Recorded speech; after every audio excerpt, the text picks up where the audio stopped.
To Remembering Our Spirits from the book Around the Year with Emmett Fox, October 15th, 2023. Is it selfish? Is it selfish to pray for yourself? Some people think that it is and say that you should pray only for others. But this of course is a foolish idea. You must pray for yourself constantly. How could it be otherwise? We worship God by believing in Him, trusting Him, and loving Him wholeheartedly. And we can attain to that only through prayer. The sole object of our being here is that we may grow like Him, and we can do that only through prayer. The more we pray for ourselves, the more power will our prayers have for other purpose, whatever. So praying for ourselves is the reverse of selfishness. It is truly glorifying God. Bow down your ear, O Lord, hear me, for I am poor and needy. Rejoice the soul of your servant, for unto you, O Lord, do I lift up my soul. Psalms 86, 1 and 4. I don't consider anybody poor and needy by virtue of their spiritual practice.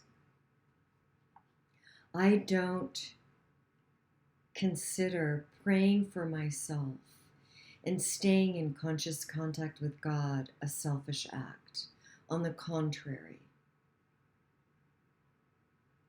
I choose prayer and meditation and focusing and being mindful of what my thoughts, my beliefs, and my perceptions are all the time.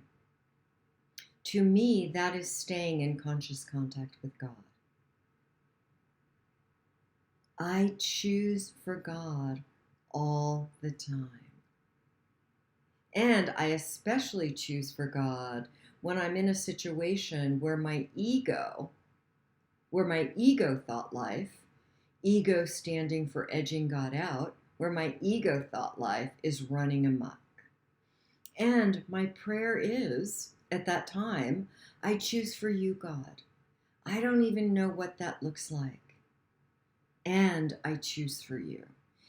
In the beginning of my spiritual practice, I would say that prayer over and over and over and over and over. And in time, my thought life rose. The altitude of my thought life became one of love and forgiveness and peace of mind, rather than one of fear and judgment.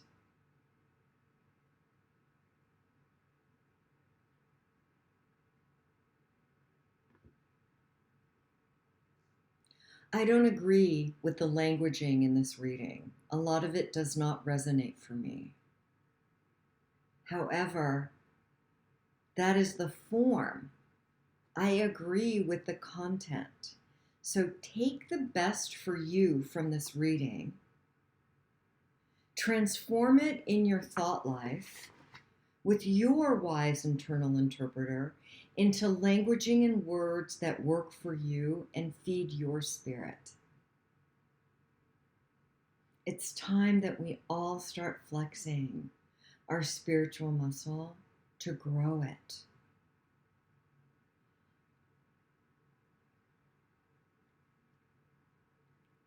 Join us.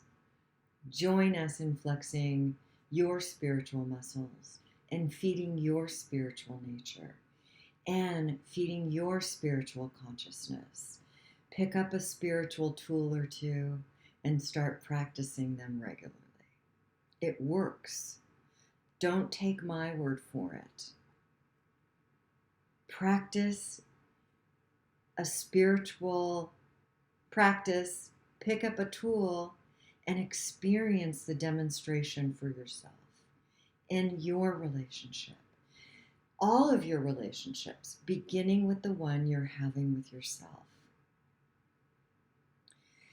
And the truth is, I am distracted. I am distracted these days. What's happening over in the Middle East is distracting my thoughts. The horror and the injustices and the fear that a group of human beings are perpetuating on another group of human beings is wrong. And it's fear-based. I am practicing raising my level of consciousness. I am asking for my God to expand and increase, and that anything within me standing in the way of my experiential remembrance of who I truly am, to move into the light and love of God. There is no place for terror in anyone's life, and anyone perpetuating terror is meant to be stopped. That is my spiritual belief and human practice. So forgive my distraction, and let's keep walking together. Pick up a spiritual tool today. Raise your level of consciousness so that we can increase the energy of a higher level of consciousness for everyone. As always, take the best for you and leave the rest, and have a blessed day.